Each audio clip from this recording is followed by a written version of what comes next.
polo tanto, permitideme que vaya ao grano. Moitas gracias a todos pola vosa presencia,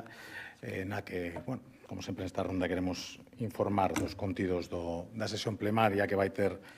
comezo a semana que ven e que vai comenzar coa segunda votación para a elección de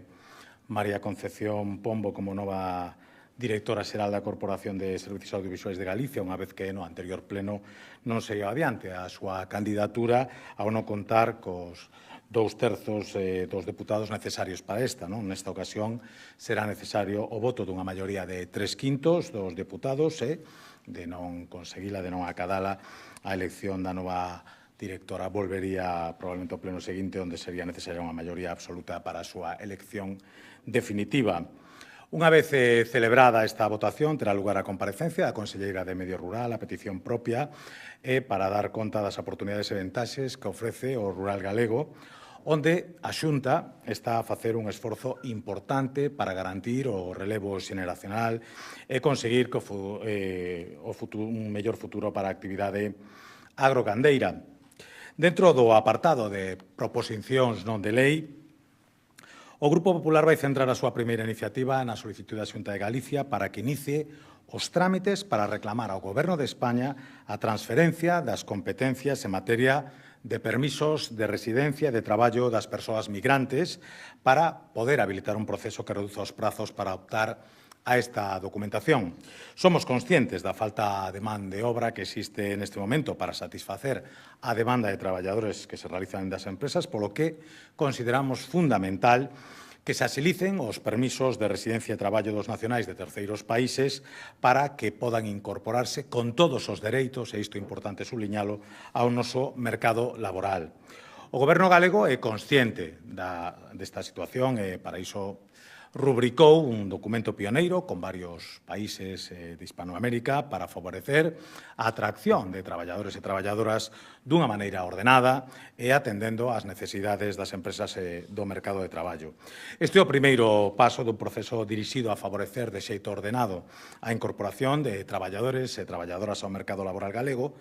pechando un proceso tutelado dende o inicio onde participen tanto as administracións de orixe como as de destino do traballador, así como as empresas galegas con necesidade de incorporar talento e que poderán realizar ofertas de contratación nos países de orixe dos traballadores migrantes. Porén, esta iniciativa do Grupo Popular ten como obxectivo que se transfira á Xunta de Galicia as competencias en materia de permisos de residencia e de traballo co fin de axilizar todo o procedemento para acadar o correcto asentamento na nosa comunidade autónoma e a plena disposición destes traballadores para incorporarse ao noso mercado de traballo. A segunda das proposicións non de lei do Grupo Popular incorporadas á orde do día ten como obxectivo que o treito internacional do Río Miño siga sendo un motor de desenvolvemento sostible, unha referencia de equilibrio ambiental e un exemplo de cooperación internacional entre Galicia e o norte de Portugal. O Goberno galego leva anos demostrando o seu compromiso coa protección e posta en valor do Río Miño, impulsando actuacións en materia de saneamento, de conservación ambiental, de promoción turística e de apoio tamén ao deporte náutico. Pero quedan cuestións por facer que pola natureza transfronteiriza deste río exixe unha actuación máis coordinada entre as administracións e organismos con competencias na materia. En concreto, falamos de cuestións como a análise dos efectos das oscilacións de caudal sobre a fauna piscícola, a proliferación de especies exóticas invasoras, a sedimentación do leito fluvial pola prohibición da dragaxe, as dificultades de navegación e a necesidade dunha actualización normativa para a navegación e transporte fluvial de pasaxeiros. Por este motivo, dende o Grupo Popular solicitamos que o Goberno de España asuma as súas competencias nesta materia e, en primeiro lugar, atenda a solicitude dunha reunión feita polos alcaldes de todos os concellos afectados para abordar estas problemáticas existentes no tramo internacional do Río Miño. Pero tamén pedimos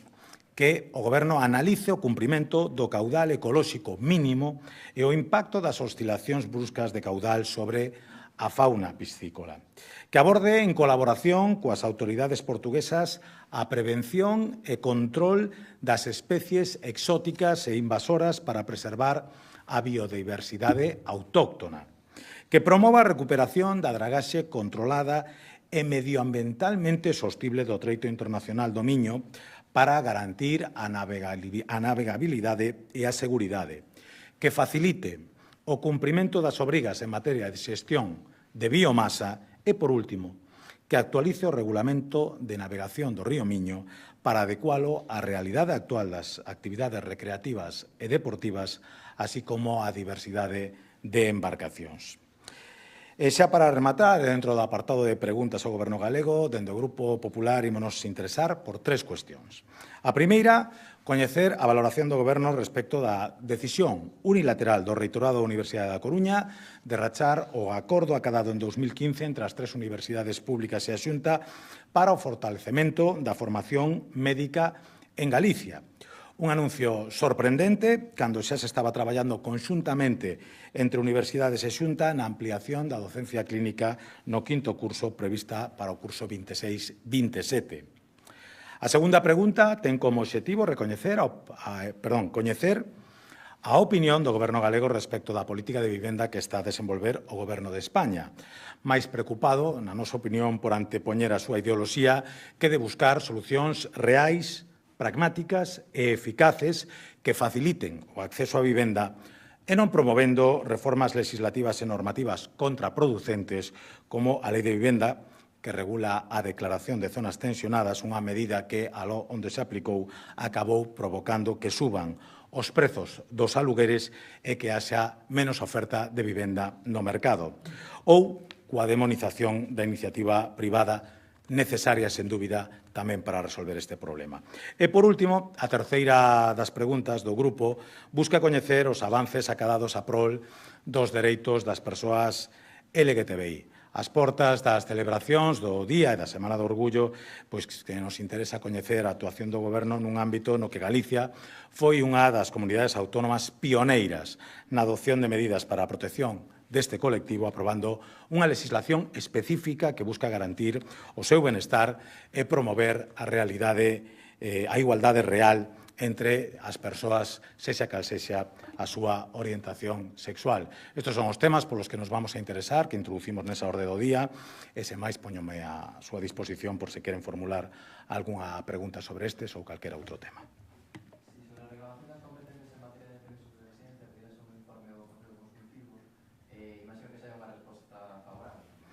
Bueno, supoño que o Goberno evidentemente fai todas as consultas necesarias para saber que o que está solicitando, pois evidentemente ten todas as garantías legais e o grupo é coñecedor tamén desas consultas e, polo tanto, estamos convencidos do que o que estamos pedindo é perfectamente legal e o que é máis importante, sería útil para mellorar a vida dos galegos, para mellorar o noso mercado de traballo, para mellorar, en definitiva, pois as demandas que se está facendo dende as distintas empresas e conciliar mellor esa demanda coa vontade que hai por parte de persoas de terceiros países de buscar un futuro mellor en Galicia, algo que nos gustaría que fixeren coas mellores garantías. Esa é a aspiración que temos dentro do Grupo Popular.